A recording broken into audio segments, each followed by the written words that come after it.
Hi friends, എല്ലാവർക്കും നമസ്കാരം. ഇന്നത്തെ ഷോർട്ട് വീഡിയോയിലേക്ക് എല്ലാവർക്കും സ്വാഗതം. ഇന്നത്തെ ഈ ചെറിയൊരു വീഡിയോയിൽ നിങ്ങളുമായിട്ട് ഞാൻ ഷെയർ ചെയ്യുന്നത്, നമ്മളൊരു വാഹനം സ്റ്റാർട്ട് ചെയ്യുമ്പോൾ, അതായത് താക്കോലിടുന്ന ആ ഒരു ഏരിയയിൽ വണ്ടി സ്റ്റാർട്ട് ചെയ്യുന്നത് മുതൽ നമ്മൾ ശ്രദ്ധിക്കേണ്ട 4 കാര്യങ്ങളെക്കുറിച്ചാണ് ഇന്നത്തെ ഒരു വീഡിയോയിൽ നിങ്ങളുമായിട്ട് പങ്കുവെക്കുന്നത്. വാഹനം ഓടിക്കുന്ന ഡ്രൈവേഴ്സ്, പ്രത്യേകിച്ച് സ്ഥിരമായിട്ട് ഓടിക്കുന്നവരും വണ്ടി പഠിക്കുന്ന പല ഡ്രൈവേഴ്സിനും ഈ കാര്യങ്ങളെക്കുറിച്ച് കൃത്യമായിട്ടുള്ള ഒരു ധാരണയില്ല. വണ്ടിയുടെ ഇഗ്നിഷൻ ഇടുന്ന ആ ഒരു ഏരിയയിലേക്ക് താക്കോലിടുക, ഒറ്റ തിരിവ് തിരിക്കുക, വണ്ടി സ്റ്റാർട്ട് ചെയ്യുക, ഇതാണ് പലരും മനസ്സിലാക്കിയിരിക്കുന്നത്. എന്നാൽ ഇഗ്നിഷൻ ഇടുന്ന ആ ഒരു ഏരിയയിൽ നിന്ന് വണ്ടി സ്റ്റാർട്ട് ചെയ്യുന്ന ആ മോഡ് വരെ 4 കാര്യങ്ങൾ നമ്മൾ കൃത്യമായിട്ട് ചെയ്യേണ്ടതുകൊണ്ട്, മനസ്സിലാക്കേണ്ടതുണ്ട്. ആ ഒരു കാര്യം ഇന്നത്തെ ഷോർട്ട് വീഡിയോയിൽ നിങ്ങളുമായിട്ട് പങ്കുവെക്കാം. വാഹനം ഓടിക്കുന്ന പല ഡ്രൈവേഴ്സിനും നമ്മളുടെ വാഹനത്തിന്റെ ഇഗ്നിഷനെ കുറിച്ച് അറിയത്തില്ലാത്തൊരു കാര്യമാണ് നിങ്ങളുമായിട്ട് പങ്കുവെക്കുന്നത്. ഇനി നിങ്ങൾക്ക് അറിയാവുന്നവരാണെങ്കിൽ നിങ്ങൾ ജസ്റ്റ് വീഡിയോ ഒന്ന് സ്കിപ്പ് ചെയ്യുക. അറിയത്തില്ലാത്തവർക്ക് ഈ ഒരു വീഡിയോ പ്രയോജനം ചെയ്യട്ടെ. ഇപ്പോൾ ശരിക്കും പറഞ്ഞാൽ വാഹനത്തിന്റെ ഇഗ്നിഷൻ ഇടുന്ന ഭാഗത്തേക്ക് ഞാൻ താക്കോലിട്ടു.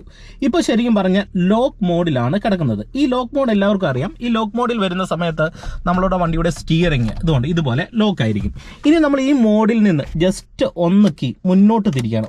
ചെറുതായിട്ടൊന്ന് മുന്നോട്ട് തിരിച്ചു. ഇപ്പോൾ ശരിക്കും പറഞ്ഞാൽ നമ്മളുടെ വാഹനത്തിന്റെ ഇഗ്നിഷൻ താക്കോല് തിരിഞ്ഞു വന്നിരിക്കുന്ന ഒരു ഭാഗം എന്ന് പറയുന്നത് അക്സസറീസ് മോഡാണ്. ഈ മോഡിലേക്ക് വരുമ്പോൾ നമ്മളുടെ വാഹനത്തിന്റെ മീറ്റർ കൺസോളിൽ വാർണിംഗ് ലൈറ്റുകളോ അങ്ങനെയുള്ള കാര്യങ്ങളൊന്നും കാണാനായിട്ട് കഴിയത്തില്ല. എന്നാൽ റേഡിയോ, അതുപോലെ തന്നെ നമ്മളുടെ വാഹനത്തിന്റെ മൊബൈൽ ഫോൺ ഒന്ന് ചാർജ് ചെയ്യണം. അക്സസറി മോഡിലേക്ക് നമുക്ക് ഒന്ന് ആക്കിയിട്ട് കഴിഞ്ഞാൽ നമുക്ക് ഇതുപോലെ മൊബൈൽ ഫോൺ ചാർജ് ചെയ്യാനായിട്ട് കഴിയും. അതായത് നമുക്ക് അത്യാവശ്യം ചെറിയ കറണ്ടിന് ആവശ്യമായിട്ടുള്ള ഒരു ഭാഗം വരുന്ന ഒരു മോഡാണ് അക്സസറി മോഡ് എന്ന് പറയുന്നത്.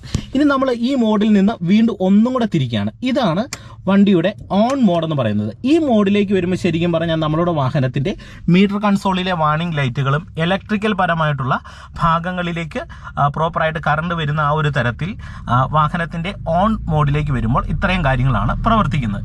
ഇനി അടുത്തതാണ് വാഹനത്തിന്റെ സ്റ്റാർട്ട് മോഡ് എന്ന് പറയുന്നത്. അതായത് നമ്മൾ വാഹനം സ്റ്റാർട്ട് ചെയ്യുന്ന മോഡ്. ഈ മോഡിലേക്ക് വന്ന് നമ്മൾ ജസ്റ്റ് ഒന്ന് സ്റ്റാർട്ട് ചെയ്യുമ്പോൾ വാഹനം സ്റ്റാർട്ടായി.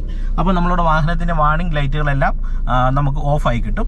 ഹാൻഡ് ബ്രേക്കിന്റെ ഒരു വാർണിംഗ് ലൈറ്റ് ആണ് അവിടെ നിലവിൽ കിടക്കുന്നത്. ഇപ്പം ഞാൻ ഹാൻഡ് ബ്രേക്ക് ഓഫ് ചെയ്ത് കൊടുത്തു. അപ്പോൾ ആ വാർണിംഗ് ലൈറ്റും പോയി. അപ്പോൾ ശരിക്കും പറഞ്ഞാൽ നമ്മൾ ഒരു വാഹനം ഉപയോഗിക്കുന്ന സമയത്ത് ഈ മോഡുകളെ കുറിച്ച് ജസ്റ്റ് ഒന്ന് അറിഞ്ഞിരിക്കുന്നത് നല്ലതായിരിക്കും. അപ്പോൾ ഈ ചെറിയൊരു അറിവ് നിങ്ങൾക്ക് പ്രയോജനം ചെയ്തെന്ന് വിശ്വസിക്കുന്നു. വീഡിയോ ഉപകാരപ്പെട്ടെങ്കിൽ തീർച്ചയായിട്ടും വീഡിയോ പരമാവധി കൂട്ടുകാർക്കൊന്ന് ഷെയർ ചെയ്യുക. അതുപോലെ തന്നെ വീഡിയോയെക്കുറിച്ചുള്ള നിങ്ങളുടെ വിലപ്പെട്ട നിർദ്ദേശങ്ങൾ കമന്റ് ബോക്സിൽ എഴുതിയിടുക.